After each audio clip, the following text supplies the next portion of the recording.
eyes. Then she caught me peeking, and clamped down a mind screen that made the old so-called Iron Curtain resemble a rusty sieve. "I'm the one that's supposed to keep track of you, you remember," she said, once more covering up, and leaping mentally to the attack. "I'll remember," I said, "but will you tell me something?" "Maybe," she said in a veiled attitude.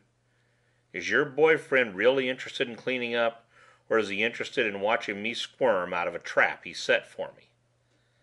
"In the first place," she said, "I may have been seen in Barcelona's presence, but please remember that my association with Mr. Joseph Barcelona has always been strictly on a financial plane. This eliminates the inference contained under the phrase boyfriend. Check?" "Okay, tomboy, if that's not only the way I want it," she said, "but that's the way it has always been and always will be. Second, I have been getting tired of this nickname tomboy. If we're going to be racked this close together, you'll grate on my nerves less if you use my right name. It's just plain Nora, but I'd like to hear it once in a while." I nodded soberly. I held out a hand, but she put her empty highball glass in it instead of her own little paw. I shrugged and mixed, and when I returned and handed it to her, I said, "I'll make you a deal. I'll call you Nora just so long as you maintain the manners and attitude of a female, feminine, lady-type woman. I'll treat you like a woman, but you've got to earn it. Is that a deal?" She looked at me, her expression shy and as defenseless as a bruiser type caught reading sentimental poetry. I perceived that I had again touched the sensitive spot by demanding that she be more than physically spectacular. Her defenses went down, and I saw that she really did not know the answer to my question. I did. It had to do with something that only the achievement of a godlike state or extreme old age would change. This time it was not so much the answer to why little boys walk high fences in front of little girls. It had much more to do with the result of what happens between little boys when the little girl hides her baseball bat and straightens the seams of her stockings when one certain little boy comes into sight. Joseph Barcelona did not admire my ability. He had, therefore, caused me to back myself into a corner where I'd be taken down a peg, shown up as a second-rater, with the little girl as witness. And why had Barcelona been so brash as to send the little girl into my company in order for her to witness my downfall? Let me tell you about Joe Barcelona.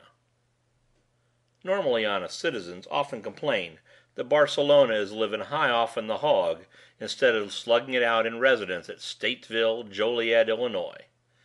With their straight-line approach to simple logic, these citizens argue that the advent of telepathy should have rendered the falsehood impossible, and that perception should enable anybody with half a talent to uncover hidden evidence. Then, since Mr. Joseph Barcelona is obviously not languishing in jail, it is patent that the police are not making full use of their talented extrasensory operators, nor the evidence thus collected. And then, after having argued thus, our upstanding citizen will fire off a fast thought to his wife and ask her to invite the neighbors over that evening for a game of bridge. None of these simple type of logicians seem to be aware of the rules for bridge or poker that were in force prior to extrasensory training courses. Since no one recognized psionics, the rules did not take telepathy, perception, manipulation into any consideration whatsoever. Psionics hadn't done away with anything, including the old shell game. All psionics had done was to make the game of chance into a game of skill, and made the game of skill into a game of talent that required better control and longer training in order to gain full proficiency. In Barcelona's case, he had achieved his own apparent immunity by surrounding himself with a number of hirelings who drew a handsome salary for sitting around thinking noisy thoughts. Noisy thoughts, jarring thoughts. Stunts like the concentration interrupter of playing the first 20 notes of Brahms' lullaby in perfect pitch and timing, and then playing the 21st note in staccato with a half-tone flat. Making mental contact with Barcelona was approximately the analogue of eavesdropping upon the intimate cooing of a lover sweet-talking his lady in the middle of a sawmill working on an order 3 days late, under a high priority and a penalty clause for delayed delivery.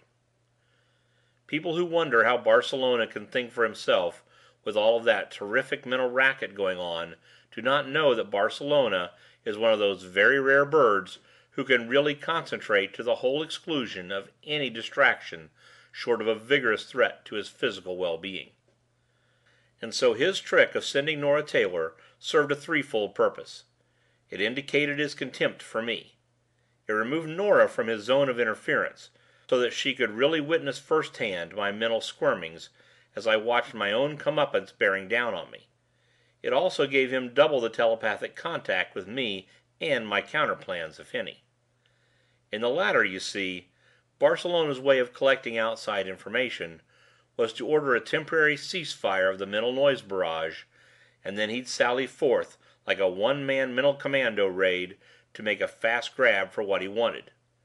Since the best of telepaths cannot read a man's opinion of prunes when he's thinking of peanuts, it is necessary for someone to be thinking of the subject he wants when he makes his raid. Having two in the know and interested doubled his chance for success.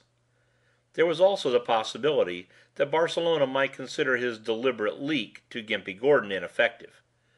Most sensible folks are disinclined to treat Gimpy's delusions of grandeur seriously, despite the truth of the cliché that states that a one-to-one correspondence does indeed exist between the perception of smoke and the existence of pyrotic activity. Nora Taylor would add some certification to the rumor. One thing simply had to be. There must be no mistake about placing information in Lieutenant Delancey's hands so as to create the other jaw of the pincers that I was going to be forced to close upon myself. I tried a gentle poke in the general direction of Barcelona, and found that the mental noise was too much to stand. I withdrew just a bit, and closed down the opening until the racket was no more than a mental rumor, and I waited. I hunched that Barcelona would be curious to know how his contact girl was making out, and might be holding a ceasefire early in this phase of the operation. I was right. The noise diminished with the suddenness of turning off a mental switch, and as it stopped, I went in and practically popped Barcelona on the noodle with, "Howdy do, Joseph." He recoiled at the unexpected thrust, but came back with, "Wally Wilson, got a minute?" I looked at the calendar, counted off the days to Derby Day in my mind, and told him that I had that long, at the very least, and probably much, much longer. Thinks you. "Methinks," I replied. "Wally boy," he returned, "you aren't playing this very smart." "Suppose you tell me how you'd be playing it," I bounced back at him. "Tell you how I have erred." He went vague on me.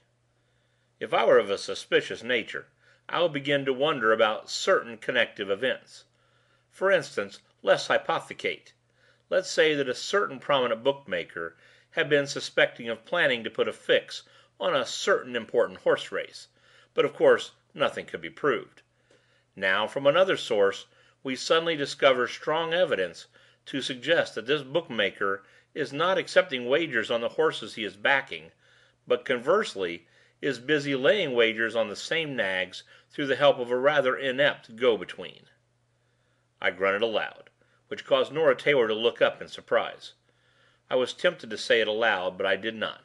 I thought, "In simple terms, Joseph, you are miffed because I will not cover your bets." "I thought nothing of the sort." "Let's hedge?" "I love you too, Joseph." "Well, are you or aren't you?" "Are I what? Going to top the frosting by financing your little scheme to put the pinch on me? Now, Wally." "Can it, Joseph. We're both big boys now, and we both know what the score is. You know and I know that the first time I or one of my boys takes a bet on any one of the three turtles you like, the guy who laid the bet is going to slip the word to one of your outside men, and you're going to leap to the strange conclusion that if Wally Wilson is accepting bets against his own fix, he must know something exceedingly interesting." "Now, who's been saying anything about a fix, Wally?" "The people," I thought bluntly, "who have most recently been associated with your clever kind of operator." "That isn't very nice, Wally." If it had been a telephone conversation, I'd have slammed the telephone on him. The mealy mouthed louse and his hypocritical gab was making me mad.